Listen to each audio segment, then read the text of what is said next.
નમસ્તે. આપણે ઘણી વખત જોઈએ છીએ, ઘણી વખત એવું બને છે કે લાઇટ જાય અને લાઇટ જાય ત્યારે ઘણા અગત્યના કામ હોય પણ ઇલેક્ટ્રિસિટી સાથે જોડાયેલ સાધનોનો ઉપયોગ કરવાનો હોવાથી આપણે તે કામ છે એ અટકી પડે છે. તો આ ઇલેક્ટ્રિસિટી છે જ્યારે ડિસ્કનેક્ટ થઈ જાય ત્યારે વિજ્ઞાને એક આધુનિક ઉપકરણ શોધ્યું કે જે તમારા કામને કન્ટિન્યુ કરી શકે, તમારું કામ અટકાવે નહીં.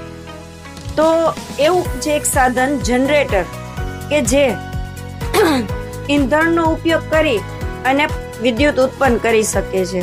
તો એ જનરેટર વિશે, જુદા જુદા પ્રકારના જનરેટર વિશે માહિતી આપશે આ બંને ભાઈઓ. દોસ્તો, આપણે ઘણી વખત જોઈએ છીએ જ્યારે ઇલેક્ટ્રિસિટી ચાલી જાય છે ત્યારે આપણે વિકલ્પ તરીકે જનરેટરનો ઉપયોગ કરીએ છીએ. જનરેટરના 3 પ્રકાર હોય છે: પેટ્રોલ જનરેટર, ડીઝલ જનરેટર અને ગેસ જનરેટર. એન્જિન ફરતા કોઇલ અને ચુંબક વચ્ચે ગતિ થાય છે, જેના કારણે વીજ પ્રવાહ ઉત્પન્ન થાય છે, જેને ઇલેક્ટ્રોમેગ્નેટિક કહે છે.